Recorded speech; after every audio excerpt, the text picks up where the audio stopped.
Hi, I'm Jenny Barnett Roars. Today I'm heading outside to ride my bike. But first, let's make these cool hand grips for our bikes so that we can ride in style.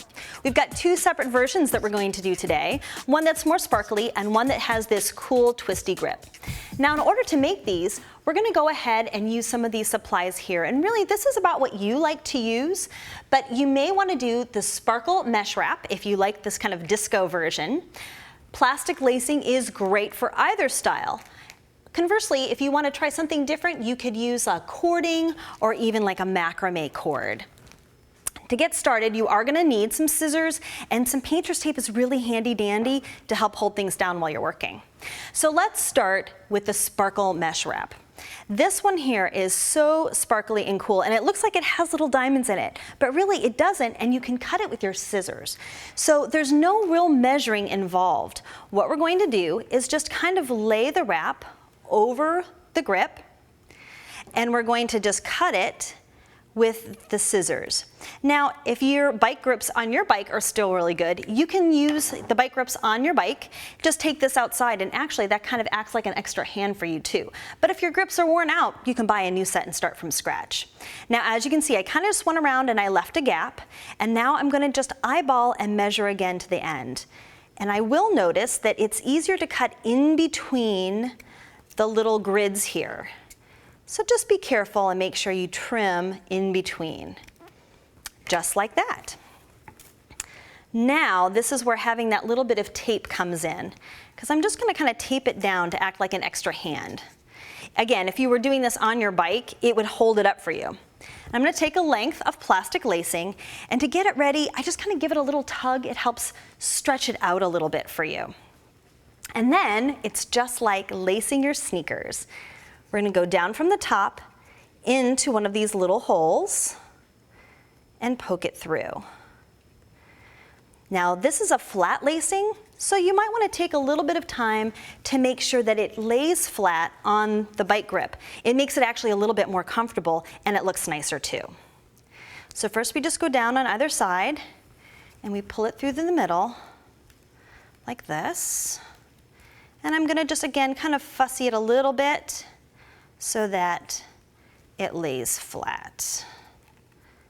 Pull this one underneath. There we go, just like that. So this is just like the top of your tennis shoes.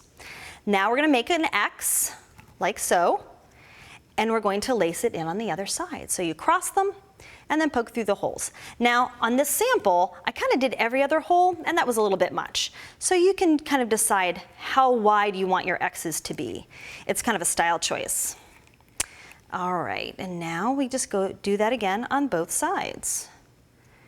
And I just want you to see how easy it is to poke it up through the holes of this mesh to make the cool X. And then you do the same thing again. And you're going to repeat this down the length of the entire bike grip until you get to the end. And because this plastic lacing is so easy to work with, you just have to tie a little knot and snip it with your scissors, and you're done.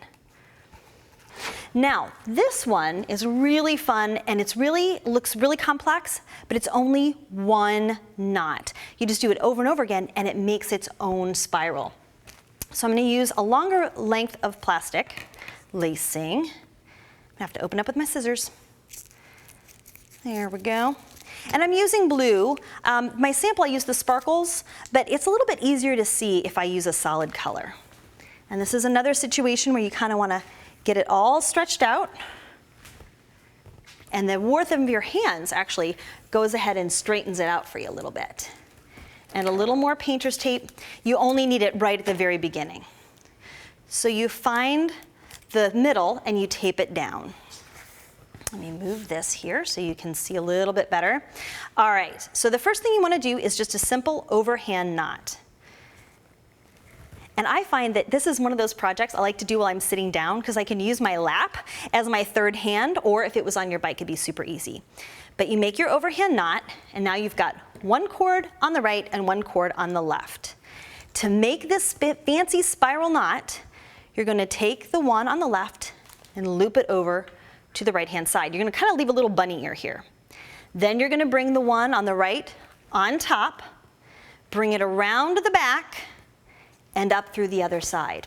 Now, if you didn't catch that, don't worry, because we have all of the instructions, including a diagram, on the website for you. So you can really take a look at it and get it right. But I'm going to do this a few more times so that you can see how the spiral starts to form. And again, I make a bunny ear, bring it under the right-hand side, bring it around to the back, and then pull it through. And with this plastic lacing, you don't really have to worry too much about it twisting on this one, but you do want to kind of give it a little tug so that you can see the knot form on either side.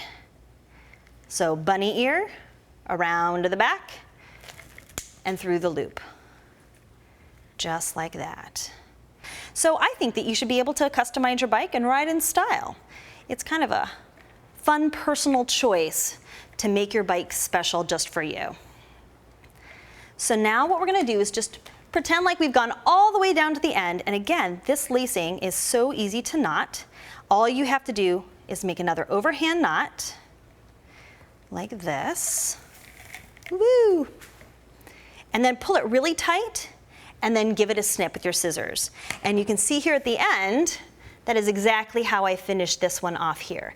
Super sparkly, super fun, and make sure that you will be the envy of all of your neighbors.